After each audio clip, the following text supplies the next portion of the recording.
hanya ditampilkan begitu saja.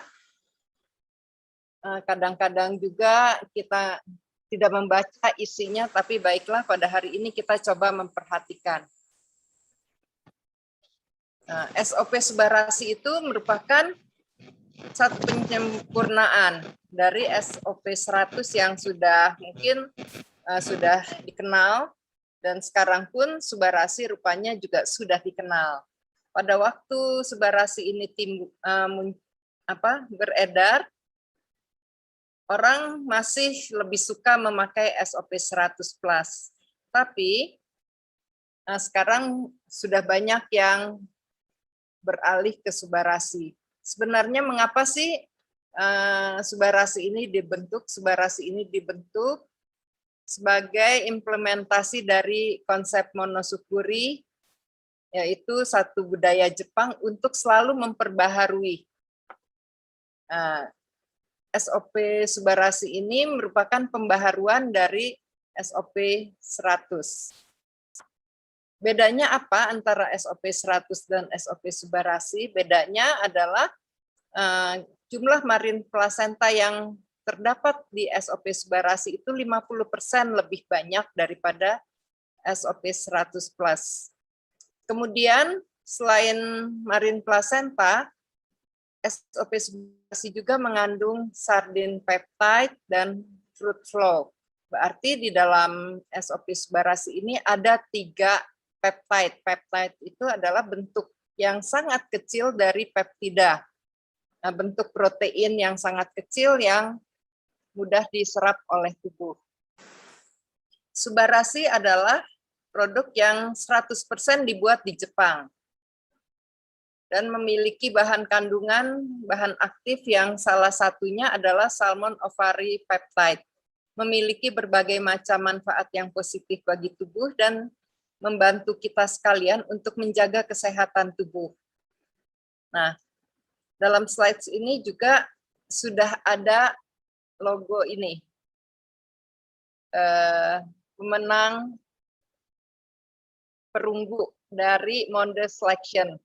Ya, ini nanti akan dijelaskan di belakang. SOP Subarasi ini dikatakan sebagai produk yang pertama yang mempunyai triple peptida. Tadi saya sudah singgung, yaitu peptidanya itu marin placenta, sardine peptide, dan fruit flow. Kita akan lihat nanti satu persatu peptida ini, fungsinya untuk apa, dan kegunaannya, dan mengapa dimasukkan ke dalam SOP Subarasi. Yang harus kita perhatikan pada waktu kita menawarkan ke orang, kita harus benar-benar menekankan bahwa SOP Subarasi ini adalah makanan kesehatan atau superfood dan bukan obat. Walaupun dalam pelaksanaannya seringkali dapat mengatasi berbagai macam penyakit. Tapi kita harus menekankan bahwa SOP Subarasi ini bukan obat. Tetapi walaupun ini merupakan makanan, ada keistimewaan, yaitu SOP Subarasi ini mempunyai paten fungsi. Dikatakan ada 4 paten fungsi yang benar-benar diakui, yaitu untuk regenerasi sel, untuk memperlancar peredaran darah, sebagai anti hipertensi atau anti darah tinggi, dan mencegah penggumpalan darah. Nah,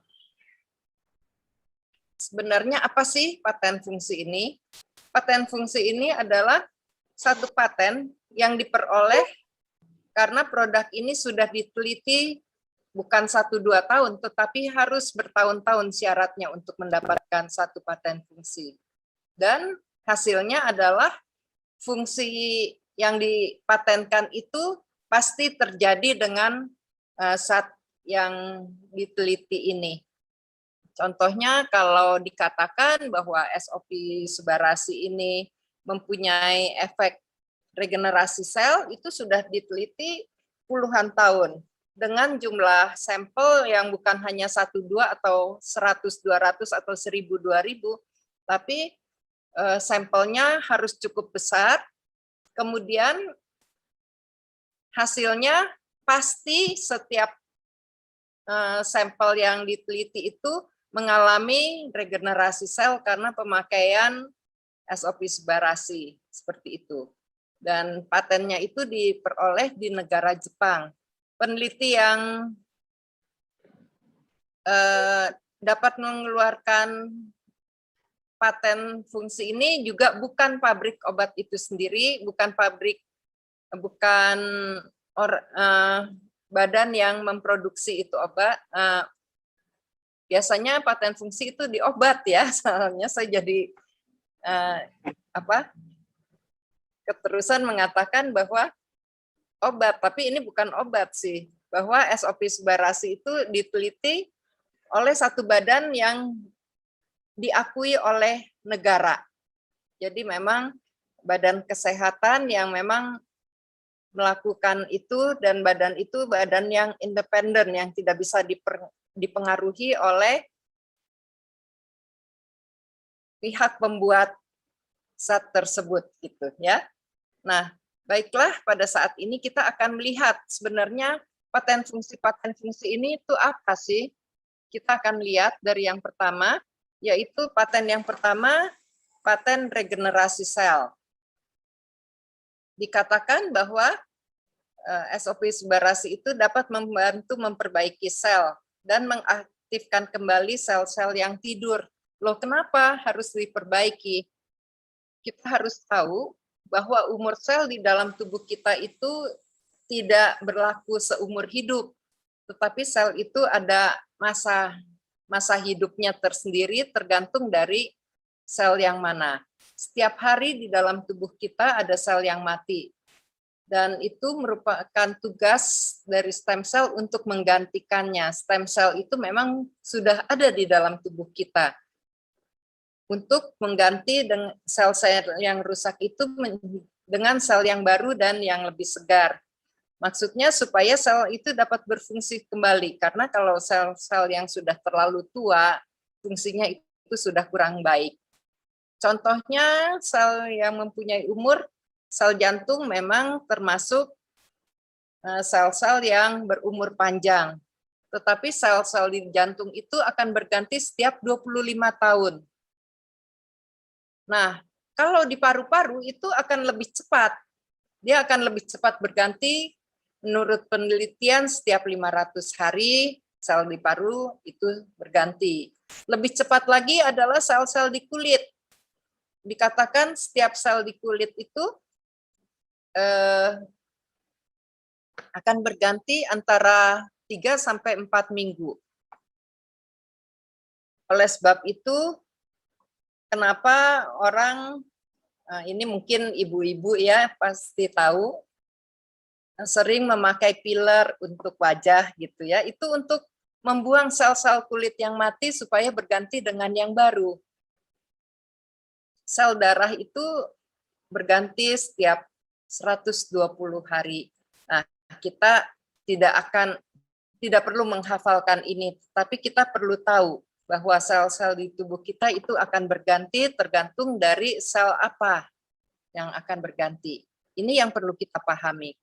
Karena memang dengan bertambahnya usia, mungkin pergantian sel ini akan menjadi lebih lambat, gitu ya. Dan efeknya adalah sel-sel tubuh kita lebih banyak yang tidak berfungsi. Dikatakan di dalam satu penelitian, satu publikasi ilmiah yang disebut Medical News Today, bahwa setiap hari ada miliaran sel di tubuh kita yang mati. Setiap hari lebih dari 50 miliar sel katanya yang mati. Ini bukan satu peristiwa yang menakutkan, karena dengan adanya sel yang mati, kemudian ada sel yang terbentuk, ini merupakan satu keseimbangan. Keseimbangan supaya tubuh kita itu tetap mempunyai fungsi yang baik, karena diharapkan sel yang mati itu akan segera digantikan dengan sel yang baru dalam jumlah yang sama. Kalau tidak terjadi keseimbangan, tentu ini akan jadi masalah. Contohnya pada penderita kanker. Di situ sel yang mati banyak, tetapi sel yang dibentuk juga lebih banyak melebihi sel-sel yang mati, sehingga ada pertumbuhan sel-sel yang tidak terkontrol. Tuhan itu begitu ajaib di dalam mengatur tubuh kita.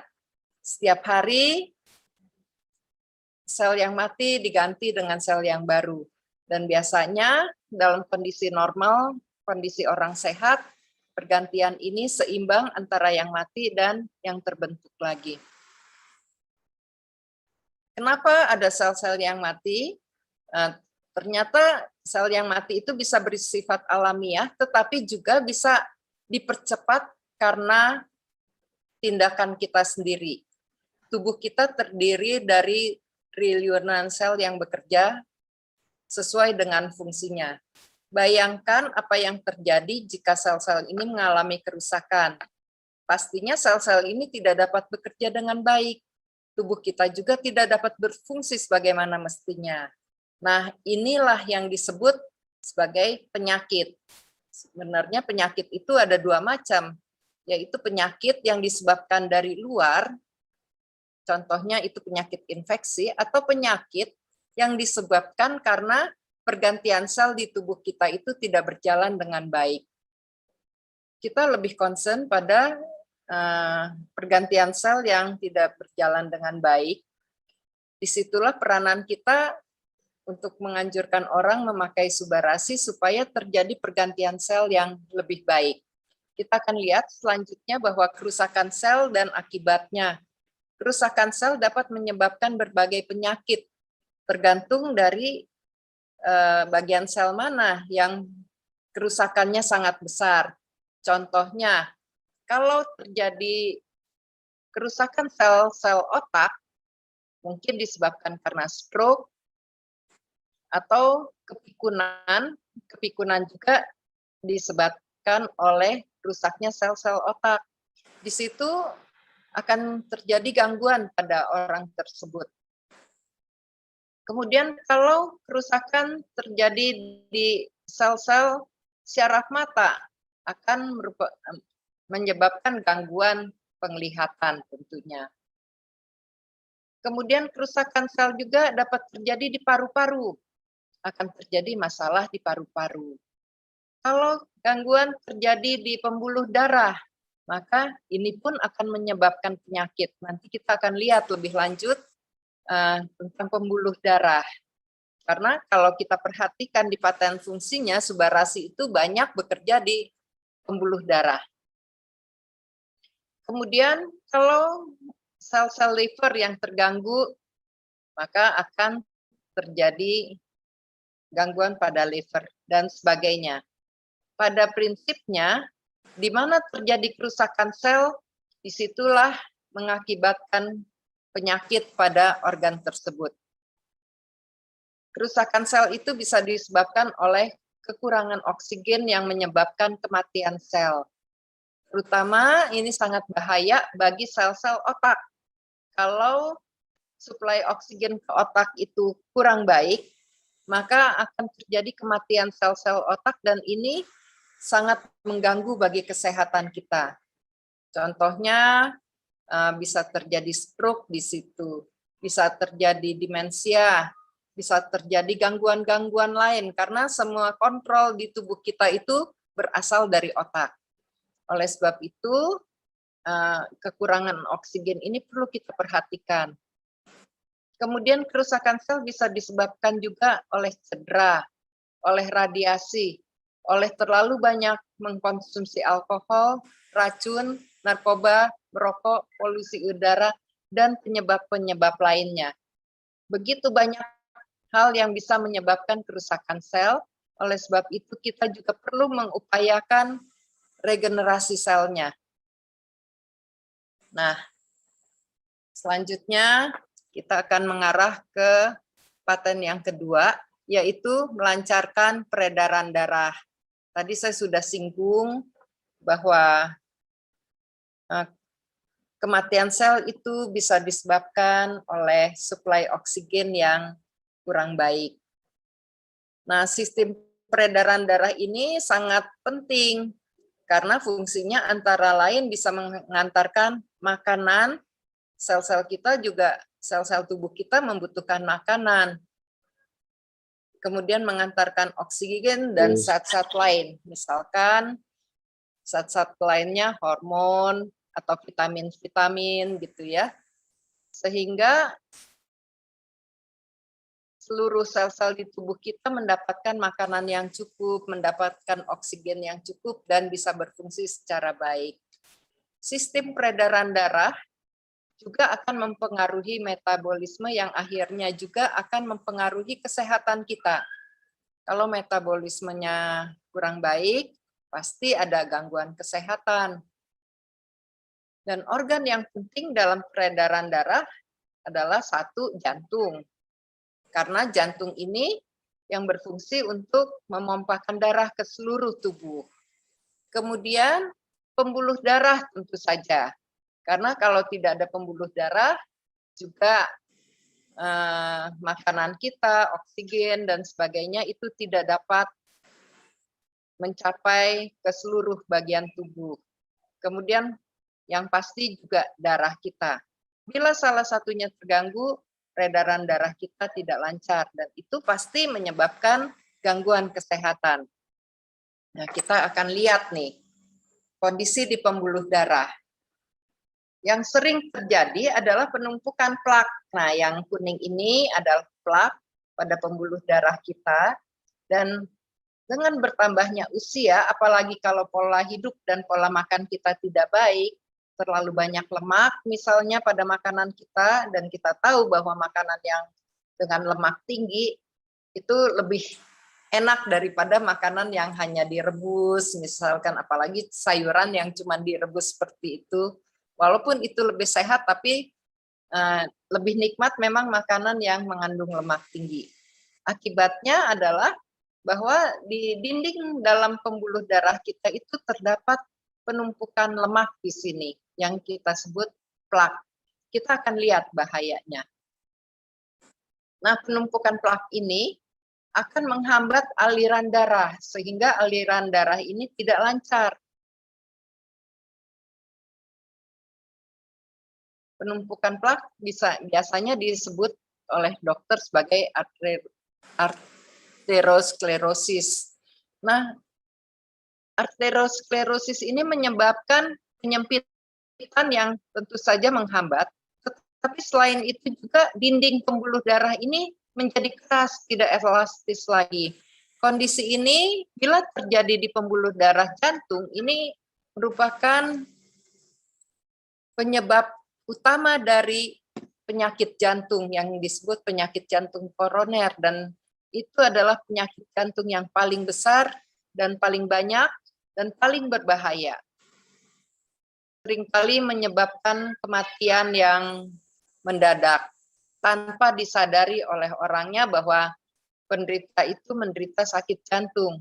Karena biasanya orang sudah terbiasa dengan penyempitan, sampai pada satu saat aliran darah itu terhambat, kemudian jantung kekurangan oksigen, tidak berfungsi dengan baik, dan bagian otomatis tidak bisa memompakan makanan dan terutama oksigen ke bagian tubuh yang lain. Sehingga orang bisa kehilangan kesadaran karena suplai oksigen di otak itu menjadi rusak. Ini adalah bahaya penumpukan plak di pembuluh darah, terutama di pembuluh darah jantung.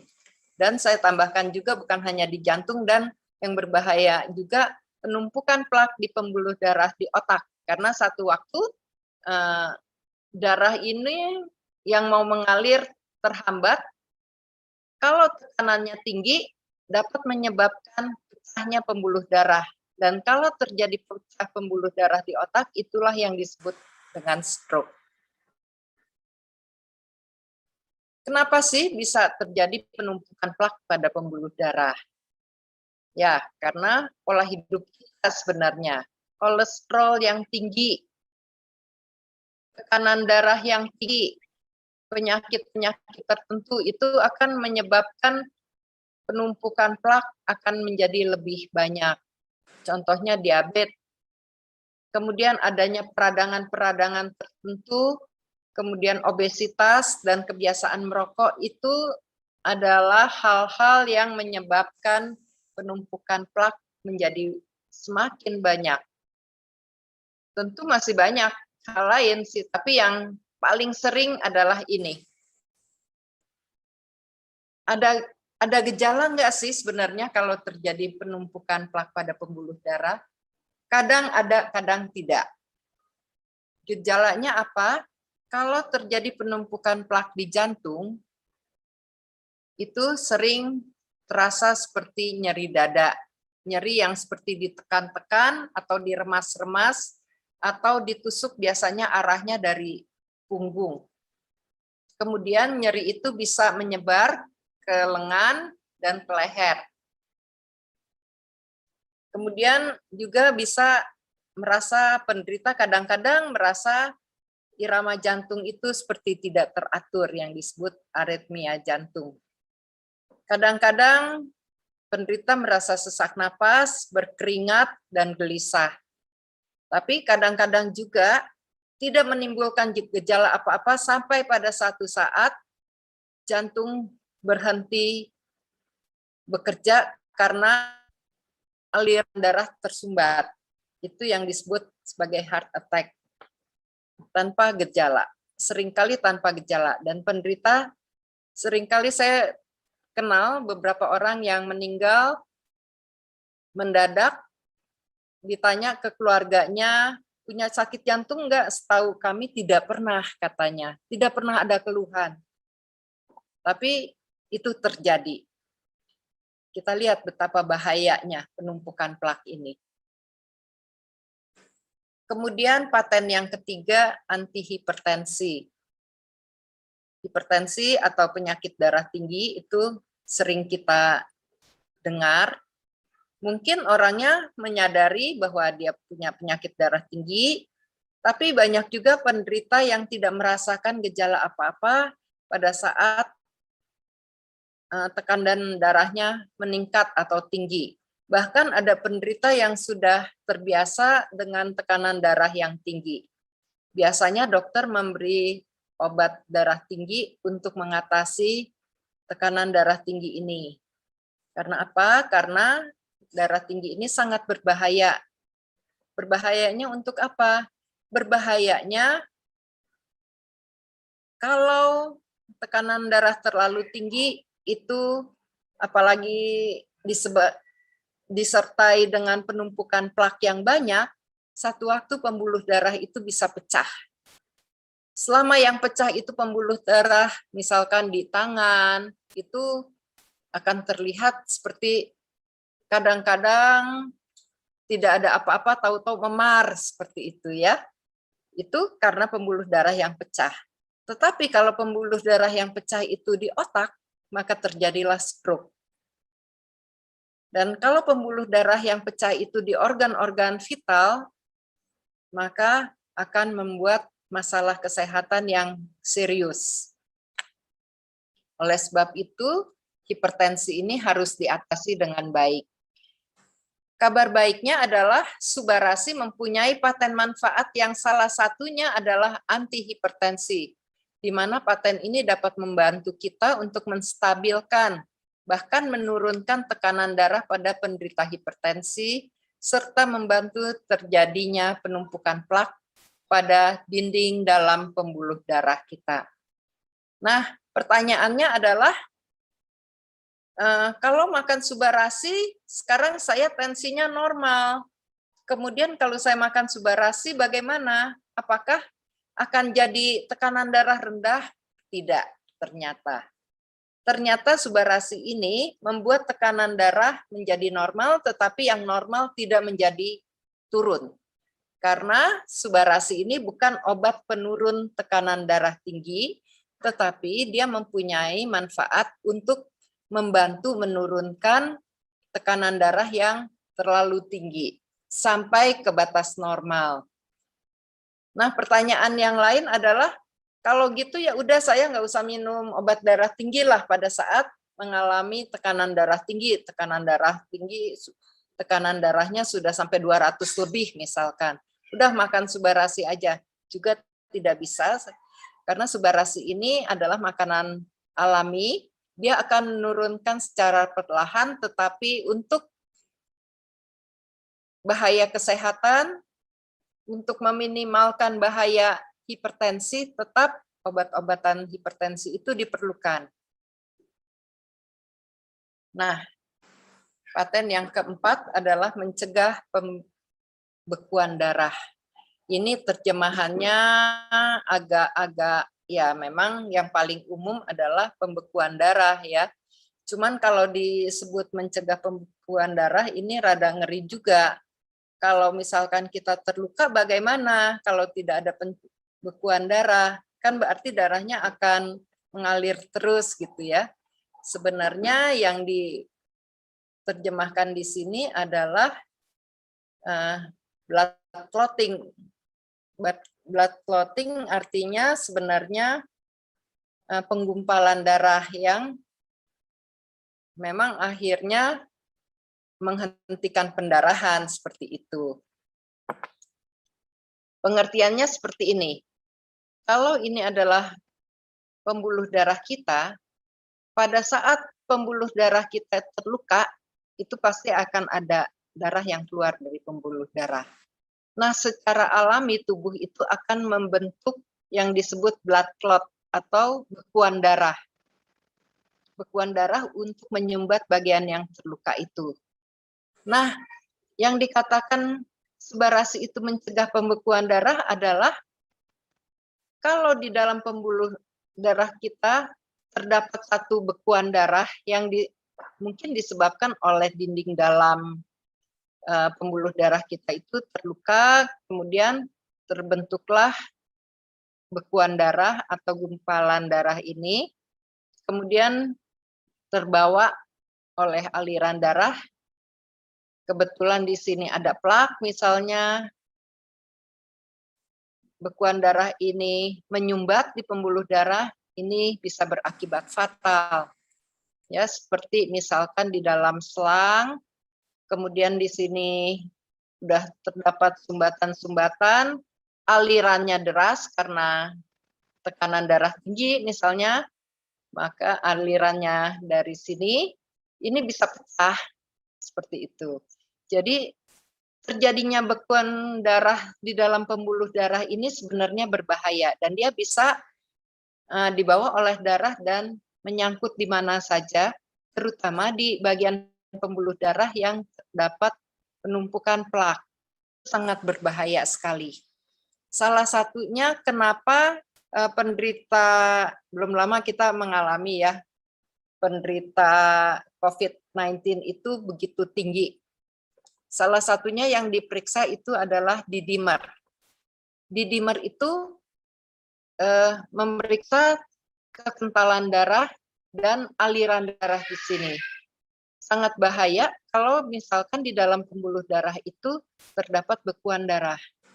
Nah, kabar baiknya SOP subarasi itu bisa mencegah terbentuknya bekuan darah yang tidak normal yang terdapat di dalam pembuluh darah. Nah, ini mungkin gambaran ini akan lebih jelas bahwa yang butir-butir ini adalah sel-sel darah. Pada saat pembuluh darah kita mengalami penyempitan, mungkin karena penumpukan plak di situ,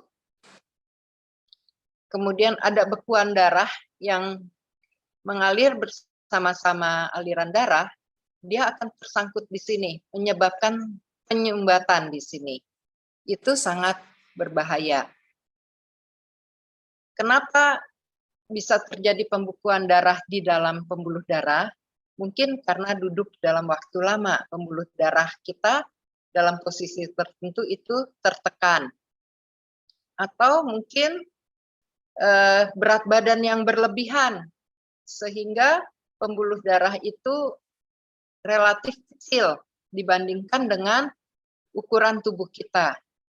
Atau mungkin ada pertumbuhan yang abnormal karena kanker, karena terdesak oleh sel-sel kanker. Pil KB atau riwayat keluarga ada faktor keturunan, faktor kehamilan. Ini juga yang menyebabkan kenapa orang hamil seringkali mengalami varises. Seperti ini sebenarnya. Pada kehamilan ada bagian-bagian pembuluh darah yang tersumbat,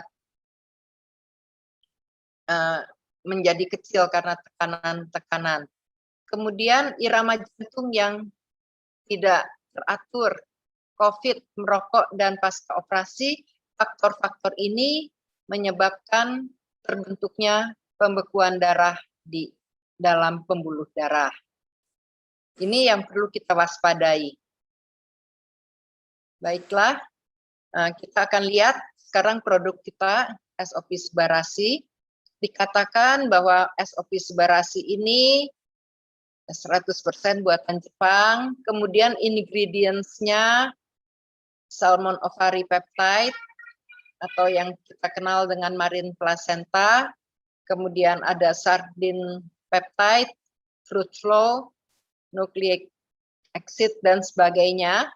Begitu banyak, dan ini yang disebutkan. Selain itu juga masih ada zat-zat lain yang tidak disebutkan di sini. Kita akan menyoroti 3 hal ini aja, marine placenta, sardine peptide, dan fruit flow. Untuk ingredients yang lain, untuk pengetahuan kita bisa searching saja di Google, itu cukup banyak. Atau kalau kita rajin mengumpulkan flyers yang dari kantor AFC, itu juga seringkali menjelaskan tentang fungsi ingredients itu. Kita akan lihat yang triple peptide ini saja. Baiklah, kita akan lihat marine placenta atau salmon ovary peptide. Ini adalah salah satu bahan yang merupakan bahan utama di dalam SOP Subarasi. Orang seringkali meragukan, benarkah salmon ovary peptide itu efektif untuk regenerasi sel? Nah, jawabannya adalah salmon ovary peptide adalah sebenarnya apa sih? Sebenarnya kalau disebut salmon ovary peptide artinya sebenarnya peptida yang berasal dari ovariumnya salmon. Tetapi salmon itu kan bukan mamalia. Ovarium itu hanya ada di mamalia atau binatang menyusui. Disebut ovary, sebenarnya yang disebut salmon ovary peptide adalah zat yang diambil dari pelindung telur salmon. Dan salmonnya ini juga jenis tertentu, Oncorhynchus ketasalmon, yang hanya dapat ditemukan di lautan utara Hokkaido. Salmon ovary peptide ini diekstraksi dengan melalui proses yang canggih yang dilakukan di pabriknya dan dilakukan dengan quality control yang tinggi. Salmon ovary peptide telah diteliti selama bertahun-tahun dan ternyata berhasil memiliki paten fungsi untuk membantu regenerasi sel pada tubuh kita sekalian, sehingga tubuh kita tetap sehat dan mampu mencegah berbagai macam penyakit. Paten fungsinya itu mana? Nah, ini kalau kita googling di GP 394632238, ini adalah paten fungsi untuk salmon ovary peptide yang mengatakan bahwa salmon ovary peptide benar mempunyai efek sel regenerasi atau regenerasi sel, memperbaiki sel-sel yang mati.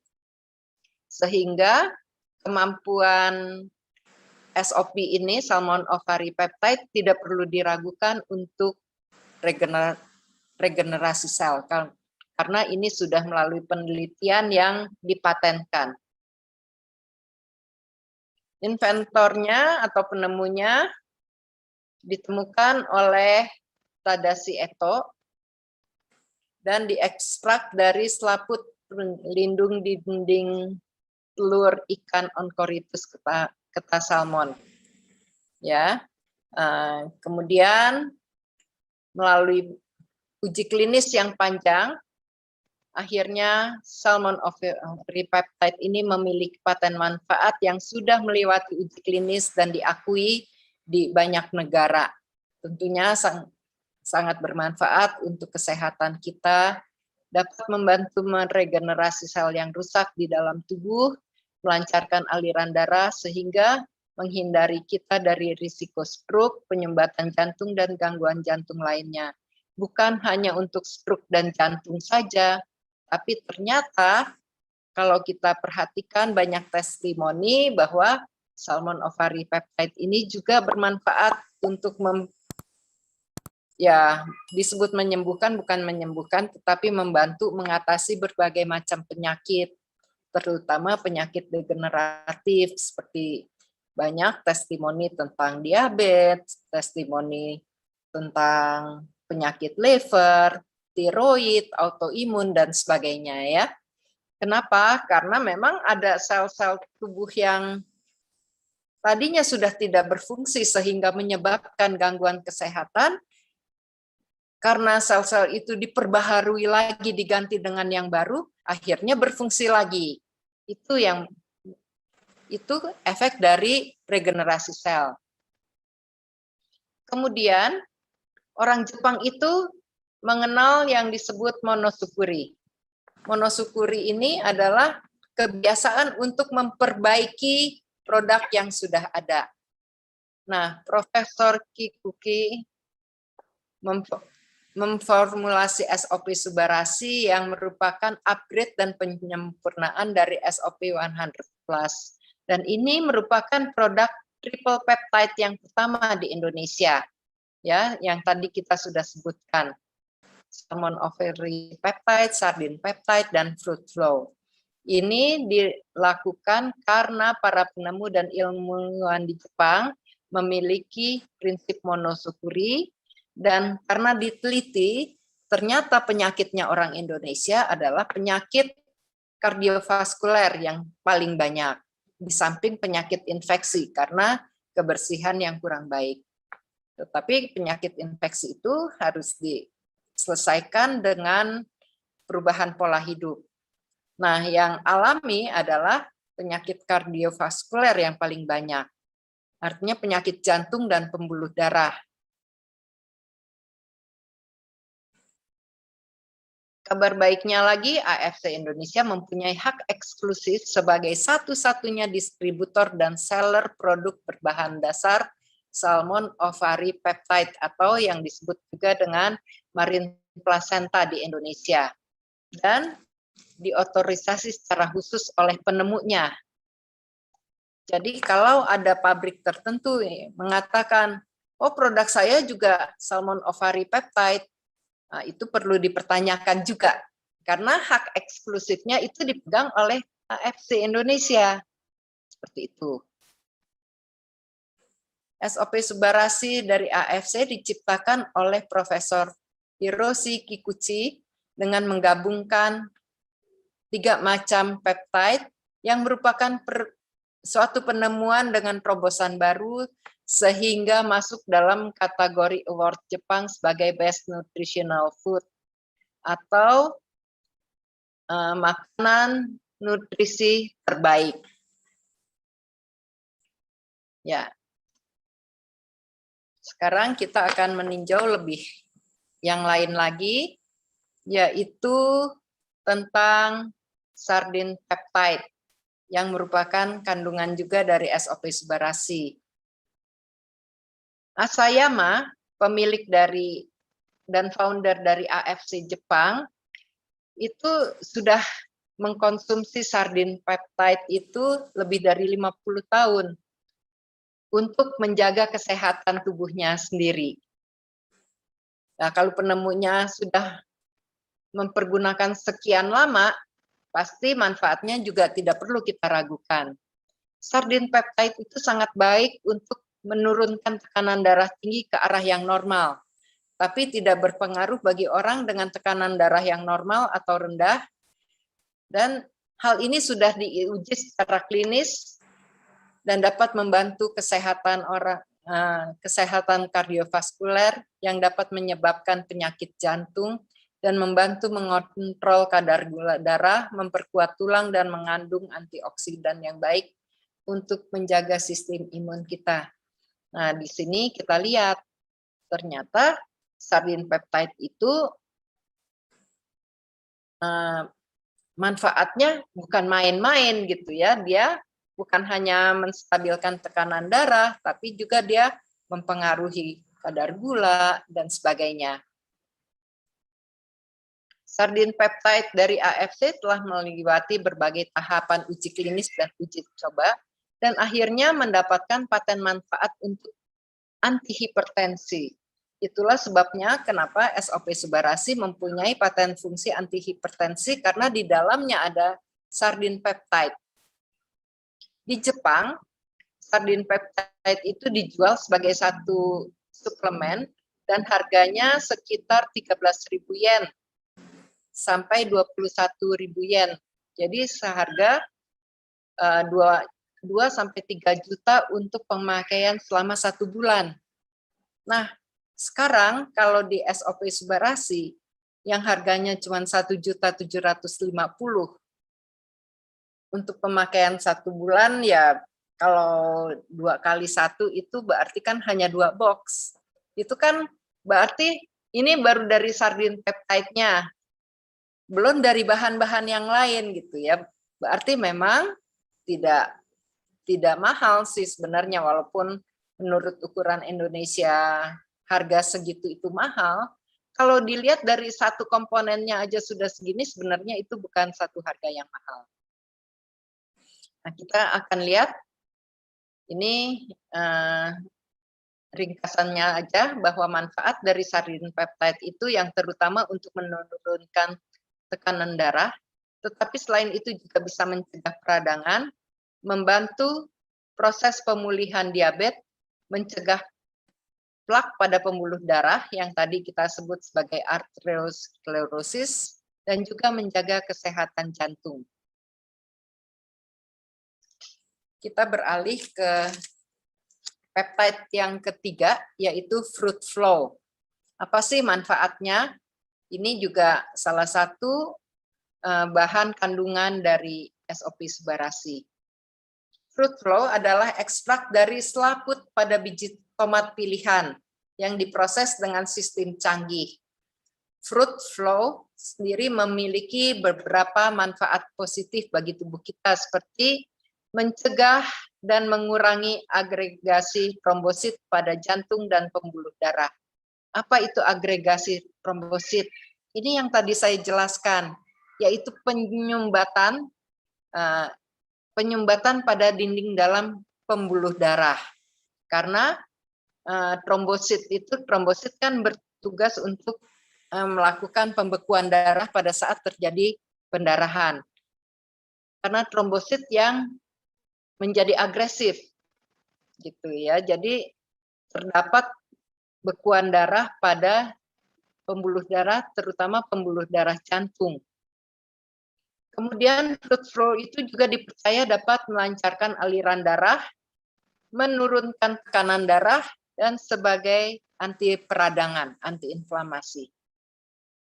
Nah, untuk menjaga kesehatan kardiovaskular, ini yang tadi saya ceritakan, trombosit dapat menjadi hiperaktif.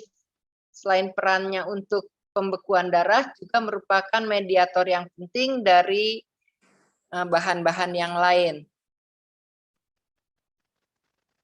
Biasanya kalau seorang penderita jantung itu dokter memberikan obat yang dikatakan sebagai antiplatelet.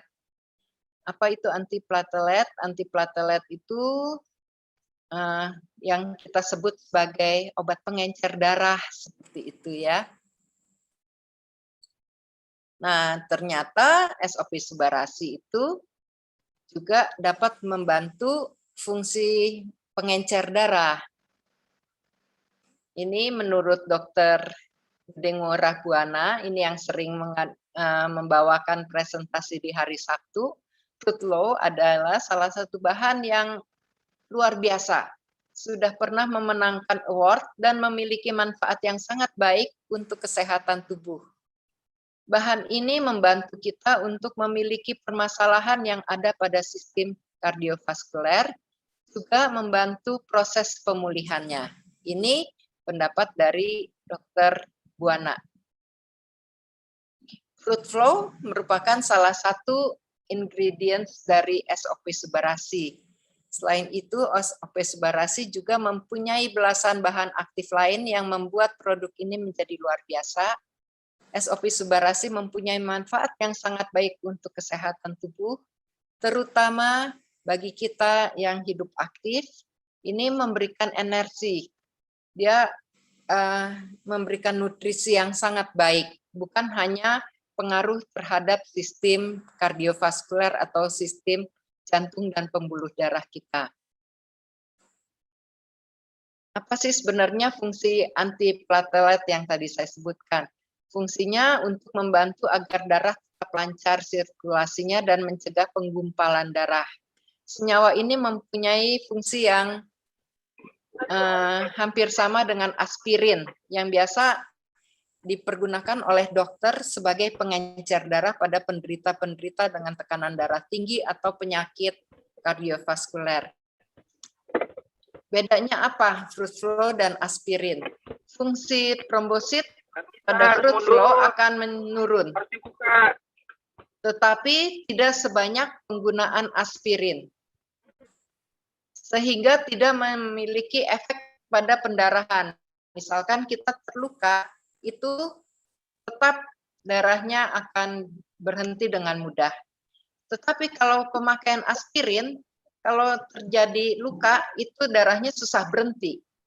Kemudian juga aspirin karena bersifat asam, dia meningkatkan risiko untuk iritasi pada lambung. Sedangkan fruit flow tidak. Kemudian aspirin karena sifatnya yang asam membuat pembuluh darah menjadi tipis sehingga mudah pecah. Sedangkan fruit flow tidak. Nah, jika ada yang tidak berisiko, kata flyer ini, kenapa kita harus mengambil yang berisiko? Padahal fungsinya sama, dia dapat melancarkan peredaran darah. Manfaat lain dari fruit flow adalah mencegah pembekuan darah yang tadi kita sebut-sebut, menurunkan tekanan darah, menjaga kesehatan kardiovaskular, dan sebagai antiinflamasi. Penyakit apa aja yang bisa dibantu oleh fruit flow? Yang pertama tentu penyakit tekanan darah tinggi, karena dia menurunkan tekanan darah. Kemudian penyakit pembuluh darah perifer, pembuluh darah tepi. Kemudian gagal jantung, stroke, dan penyakit jantung koroner. Di samping itu juga penyakit-penyakit arteriosklerosis itu sangat terbantu oleh fruit flow karena adanya penumpukan plak. Fruit flow itu dapat membantu melancarkan peredaran darahnya. Ini adalah berita yang menggembirakan kita. Oh, ini kembali ke slides-nya. Oke dah. Ya, tadi itu sudah disebutkan slides yang terlewat tadi bahwa Subarasi itu mendapatkan award. 5 alasan kenapa kita harus konsumsi Subarasi. Merupakan produk yang bersejarah di AFC. Dikatakan bahwa SOP Subarasi merupakan produk Jepang pertama yang dalam proses pembuatannya bekerja sama dengan negara lain selama AFC Jepang berdiri. Nah, ini dilakukan untuk mendapatkan hasil yang maksimal. Kemudian Subarasi mempunyai kandungan aktif yang sangat banyak yang sudah saya ceritakan tadi. Dan jumlahnya juga lebih banyak dari SOP 100 pendahulunya yang cukup fenomenal pada masanya. SOP Subarasi merupakan penyempurnaan dari SOP 100. Sesuai dengan filosofi Jepang Monosukuri, Subarasi ini merupakan produk yang sudah disempurnakan. sehingga menjadi lebih powerful. Kemudian Subarasi mempunyai paten fungsi yang cukup banyak, sampai 4 paten fungsi. Regenerasi sel, ini perlu kita hafalkan. Regenerasi sel meningkatkan sirkulasi darah, anti hipertensi, dan mencegah penggumpalan darah. Kemudian Subarasi mendapatkan penghargaan sebagai one of the most innovative product of the year pada tahun 2012, dan juga meraih the first European Food Safety Authority approved natural cardio protective functional ingredients pada tahun 2016. Dan pada tahun 2021 mendapatkan Monde Award.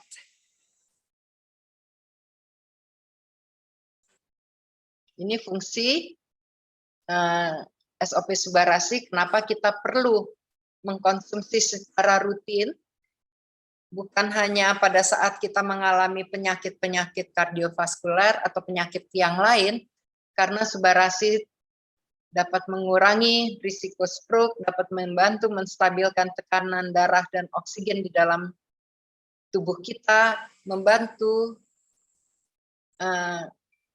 menstabilkan tekanan darah, membantu pembekuan darah, dan mencegah agregasi trombosit, membantu melancarkan sirkulasi darah dan oksigen, mengurangi risiko penyakit diabetes, membantu memperbaiki toleransi tubuh dan glukosa, membantu mencegah ekskresi albumin pada kasus ginjal bocor, kemudian memperkuat tulang sebagai anti peradangan, dan memperkuat akar rambut sehingga membantu pertumbuhan rambut. Bukan hanya rambut, tetapi juga kulit ya. Ada yang menanyakan kenapa waktu SOP Subarasi dikatakan memperbaiki struktur kulit, tetapi di Subarasi enggak. Karena itu sudah termasuk di regenerasi sel. Regenerasi sel-sel kulit itu terjadi dengan mengkonsumsi Subarasi. Dan juga untuk orang yang mempunyai penyakit-penyakit tertentu, Subarasi ternyata sangat menolong. Karena efek regenerasi sel itu membuat sel-sel yang rusak diperbaiki kembali, kemudian aliran darah kita diperlancar, sehingga penyembuhan akan menjadi lebih cepat. Selain itu, Subarasi juga mempunyai anti-inflamasi, anti peradangan. Ini sangat membantu untuk mencegah dan mengatasi penyakit apapun. Ini sifatnya disclaimer ya, perubahan kondisi fisik setelah konsumsi Subarasi selama 4 minggu. Disclaimer artinya tidak semua orang mengalami hal yang sama. Reaksi tiap orang itu berbeda-beda. Pada minggu pertama umumnya kualitas tidur akan meningkat, kemudian pandangan, jadi fungsi mata ini akan lebih baik, dan nyeri tubuh akan berkurang. Pada minggu kedua, metabolisme tubuh meningkat sehingga tidak mudah lelah. Pada minggu ketiga, dikatakan daya tahan tubuh terhadap virus juga meningkat. Pada minggu keempat, memperbaiki tingkat kesabaran, memperbaiki sirkulasi darah yang dapat dilihat pada sekitar wajah pada pagi hari. Mungkin ada orang yang mengalami hal-hal yang lain. Saya pribadi waktu mengkonsumsi Subarasi ini merasa bahwa tidak menunggu 2 minggu, hanya kurang dari 1 minggu itu sudah merasa bahwa tubuh itu memang tidak mudah lelah. Stamina meningkat, sangat-sangat meningkat. Nah, itu sharing dari saya.